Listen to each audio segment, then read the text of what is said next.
So do you guys have any New Year's resolutions you're wanting to try this year?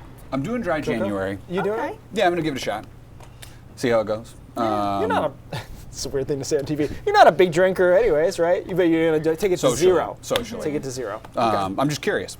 What about you guys? I just want to cook more. I eat out way too much. All right. Well, it's a foodie city. Yeah. I'm not big on these. This probably doesn't surprise you. Like resolutions. Yeah. Because I'm trying to fix myself every day, and it hasn't worked yet. But I'm just gonna keep working on it. Sam made a good point. Instead of telling yourself to do less of something, do more of something. I like that approach. Did you guys also think yesterday being New Year's Day, it was like such a tough start to the year weather-wise? Like it was rainy and windy, and I went to the gym thinking there'd be a lot of first day people, and they were like, you know what, January 2nd seems like a good day. January 2nd is a good day to start this resolution. 49 we got to today for a wind gust in Portland. It was noticeably windy. The highest in the state, though, interestingly. I would have thought we'd have higher ones in the mountains. I did see some of the higher terrain unofficial readings were in the upper 40s to around 50-mile-per-hour wind gusts. So it has been an elevation event that has trickled down to the coast. Wind advisory is still in effect until 9 p.m. tonight. It will still be windy after 9 p.m. tonight. It's just a matter of how high the winds are and what the advisory criteria are. So the winds stay strong tonight, especially in the mountains, 40 miles an hour still, northwest.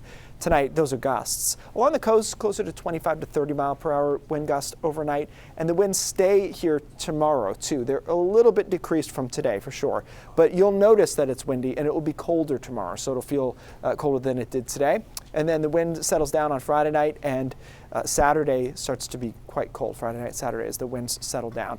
Until then, not a whole lot going on. Snow showers in the mountains, breezy conditions, partly cloudy tomorrow, more sun over southern Maine, more clouds over central and northern Maine, with those snow showers still kicking around into the mountains off and on.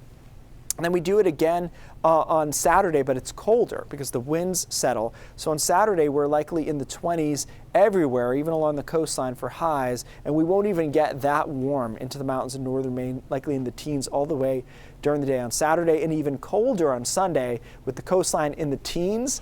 And overnight lows, as you can see here, Saturday night in the single digits in quite a few spots. So it will be cold, not record-breaking cold. We'll get to that in a second. There's nothing really happening, though, other than the cold and the breezy conditions. This storm on Monday should miss us fairly comfortably, even though it's down across Connecticut and Rhode Island. It looks like it will stay to our south. And you've probably heard a lot nationally about this big cold outbreak coming. But it's worth noting, although we will be below average here in Maine, the really anomalously cold air, 15, 20 degrees below average, is going to be down across the south, actually. So it's going to be a bigger impact down there than it will be in Maine. Not to say it won't be cold here, guys, but it will not be record-breaking colds.